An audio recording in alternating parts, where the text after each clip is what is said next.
But I'm always stuck that if I fail, what happened? Look, Why I lose someone okay. others Tell me money? about how you took a chance. Kamala, let me tell you the way you do that. You never ever invest. You fail 100%. You bet only 50%. You keep 50% safe, and you take the 50% and you play with it. Because otherwise, your 50% will remain 50%. It will never become 1,000%. You take that 50% and you take risk with it, and that's what taking risk is. Taking risk doesn't mean you just go and kill yourself, or you invest everything which you have in it. See, you have to be cautious. But what we're talking about is starting up. Say, for example, my daughter is 13. I offered her, I can open you a bakery. You go and run it, right? She might lose $50,000, but then she will go in Harvard and invest $100,000, right?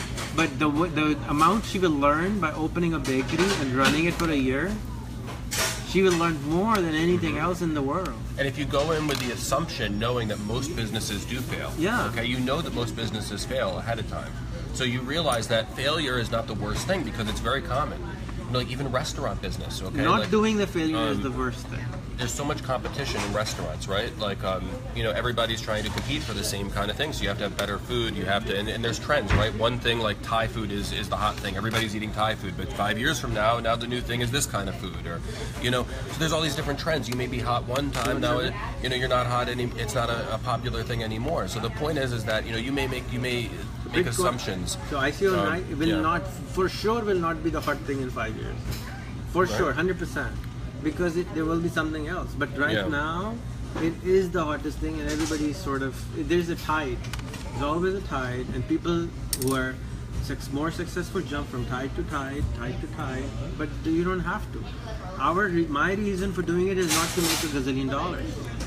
My reason is because there's a tide, let's play with it. And because people will play with it, learn from it, and they might do other things also at the same time. Exactly. It's to educate them. Not like, for example, that $100,000 his friends had in the trading account. What's trading? Trading is, you buy stock of this, you buy stock of this. 100% stock never makes money. You bet on a person, you bet on a pattern. You never bet on all the, you never invest all your eggs in the same basket. But that's an investment rule, right? So if we don't take risk, for example, if the project you told me about, which like we were talking on the way, like the Google thing, if we don't do it, we wouldn't know if it will fly or not. So I'm willing to invest 4 or 5 months of money, of salary money or other expenses. I mean, I offered him, I'll pay X amount of dollars, I'll buy 10% of your stock. I don't even understand what he does, right? But I'm willing to bet on him. That's a legal bet. It's not jua. Right? It's like betting on your own child or betting on your friend. Because you trust a friend, you do it. Right? Sure. Yeah, sometimes we do. But yeah, it's just you try and sometimes you're. So yeah, he said it best. So that's the idea is that you worst case scenario. What's the worst case scenario? You learn something. And it is true that it's easier to risk things when you're younger. When you get older, it's a lot harder. To take those risks. So it's understandable. That not everybody wants to take risks. But if you never risk anything, look at the woman who did the Harry Potter or whatnot. Even at her age.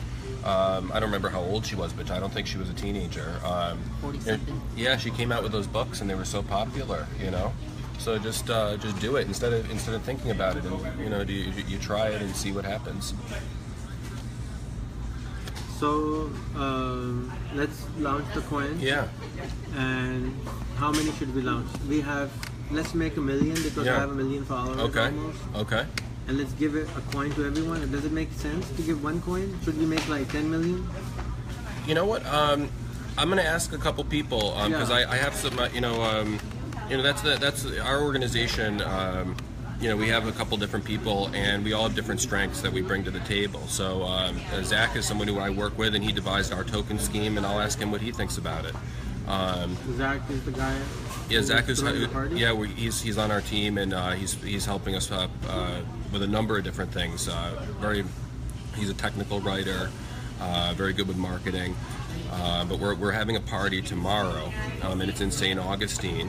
If anybody is in Florida and they want to come to the party, feel free to shoot me a message, and we'd love to have you. But you can learn more about the project at the party. I would ask Mark Hewitt to come. I don't know if I introduced him to you. I think I did last night. Sure. Or today, this morning. He has his coin or launching his coin, and he's in Delray Beach, so it's still an hour away from you. Yeah, if you can make it, that's great. If not, we're planning to do another one in Orlando at some point, and then we're going to have one in Miami. So we have a couple people who want us to come down to Miami and do a presentation for them as well too. So yeah, I'm sure we'll keep you guys up to date, and you can find out more about what we're up to. Any last questions for him?